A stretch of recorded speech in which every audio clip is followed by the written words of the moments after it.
हे सज्जनों, आइए सर्वप्रथम आज मैं आप सबों को श्री राम कथा सुनने से लाभ क्या मिलता है।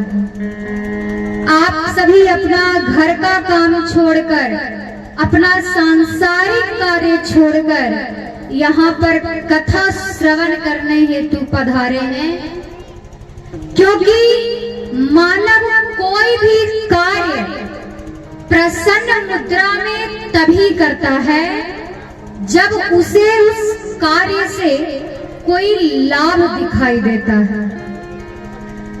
आप सभी यहाँ पर राम कथा सुनने हेतु पधारे हैं। आइए सर्वप्रथम एक भजन के माध्यम से जानते हैं कि राम कथा सुनने से, यहाँ पर आपको बैठकर सुनने से आपको लाभ क्या मिलने वाला है। एक भजन के माध्यम से हम सभी लोग श्रवण करते हैं। भजन के माध्यम से सुनेंगे आप क्या फायदा है राम कथा सुनने से, लेकिन फायदा तब ज्यादा होगा जब माया जी के साथ शास्त्र मिलकर गाइएगा। जय जय राम कथा, जय श्री राम कथा, जय जय राम कथा, जय श्री राम कथा, जय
जय कथा है, कामधेनु गौ के समान है।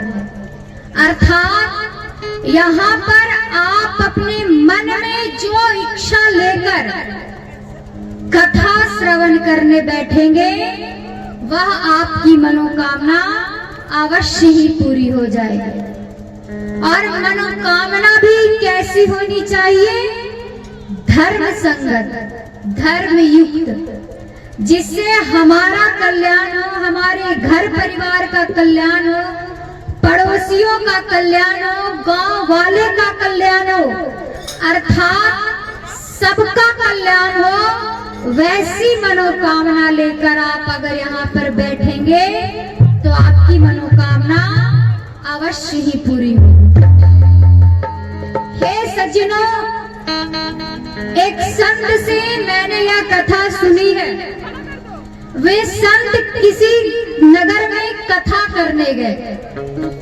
उनके पास एक व्यक्ति आया और आकर कहा कि महाराज जी, मेरी मनोकामना पूरी नहीं होती है, कुछ उपाय बताइए जिससे मेरी मनोकामना पूरी हो जाए।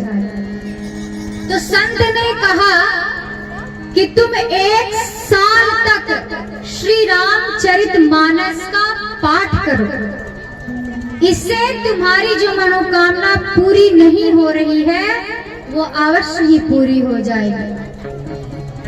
वहां से कथा कहकर संत चले गए। वह व्यक्ति उनके कहने पर श्री रामचरितमानस का पाठ करने लगा। 1 साल तक उसने पाठ किया और लगभग 3 साल के बाद वही संत पुनः उस नगर में पधारे। तो वह व्यक्ति फिर उनके पास गया और फिर हाथ जोड़कर कहा कि आपने कहा था कि 1 साल तक श्री रामचरितमानस का पाठ करो, तुम्हारी मनोकामना पूरी हो जाएगी। मैंने किया, लेकिन फिर भी मेरी मनोकामना पूरी नहीं। संत ने कहा, कैसी मनोकामना थी तुम्हारी, कैसी मन में इच्छा थी जो पूरी नहीं हुई?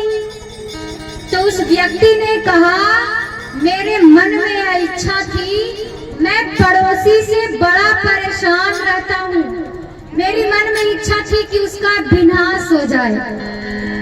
इसी बात को लेकर अपने मन में मैं आपके पास आया था और आपके कहने पर 1 साल तक श्री रामचरितमानस का पाठ किया।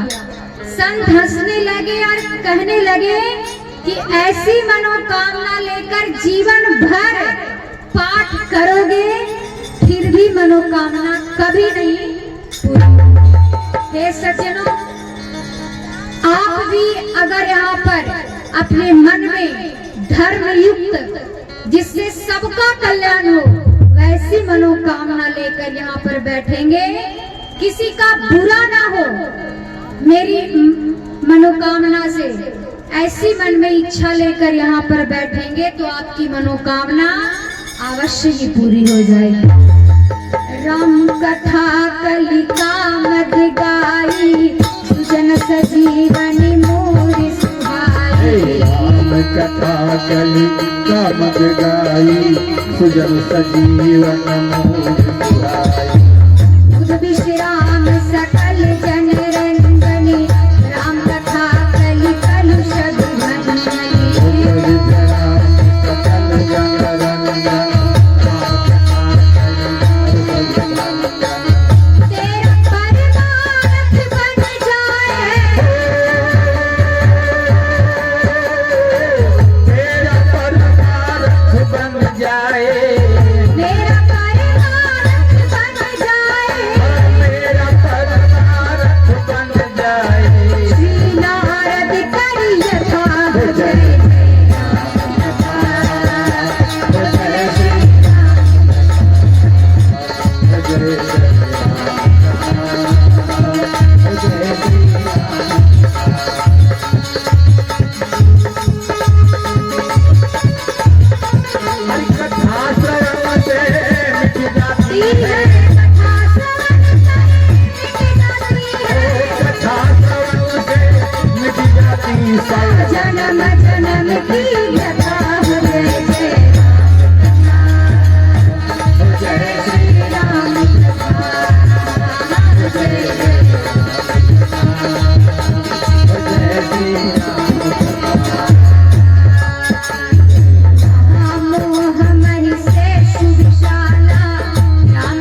राम जी की कथा कुल्हाड़ी के समान है। कुल्हाड़ी से तो काटा जाता है, ये राम जी की कथा क्या काटेगी? क्या काटेगी? शंकर भगवान कहते हैं कि कलयुग के विकार, काम, क्रोध, मद, लोभ, मद, मत्सर, हमारे मन में जो ईर्ष्या, दाह यानी जो जलन है, यदि ये कलयुग के विकार रूपी वृक्ष है, तो इसी वृक्ष को काटने के लिए इस कलयुग में राम जी की कथा साक्षात कुल्हाड़ी के समान है। कुल्हाड़ी के समान है। राम कथा कलिपि पकुठारी, सादर सुंदरी राजकुमारी।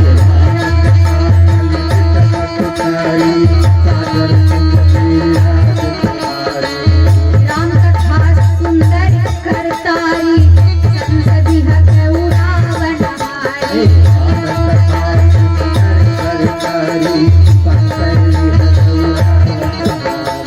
हे सज्जनों, मान लीजिए यहाँ पर बहुत सारे पक्षी आ जाए और उसी बीच में जाकर जोर से कोई ताली बजा दे, तो क्या होगा? क्या होगा? सारे पक्षी उड़ जाएंगे अर्थात भाग जाएंगे। तो संत कहते हैं कि शंकर भगवान कहते हैं कि राम जी की कथा वो ताली है, इसे अपने जीवन में जो बजा देता है, उसके जितने भी संशय रूपी पक्षी हैं सभी उड़ जाते हैं, सभी भाग जाते हैं, फिर कुछ बचता ही नहीं है। राम कथा सुंदर करतारी, संसदि हगौरा बनहारी।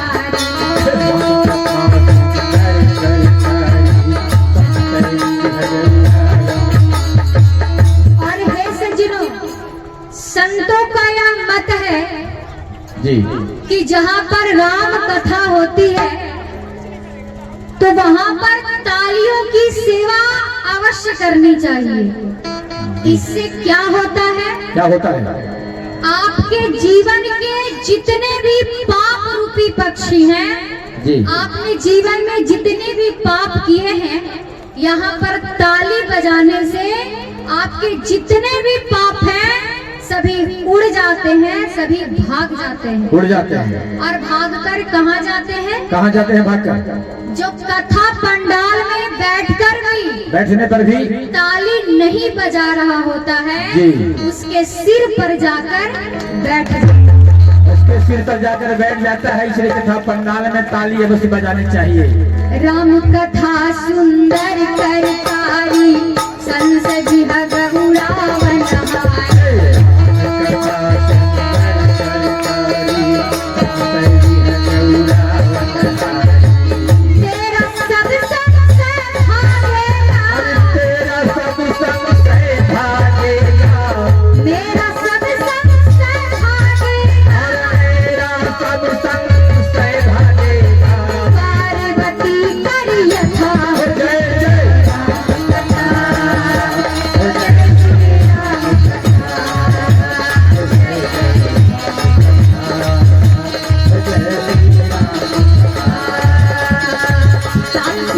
सागर मन लाई, कहूँ राम के कथा सुनाई।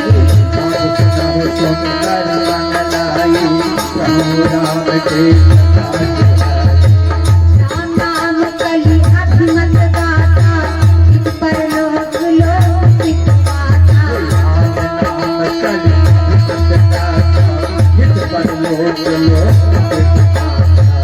राम कथा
जय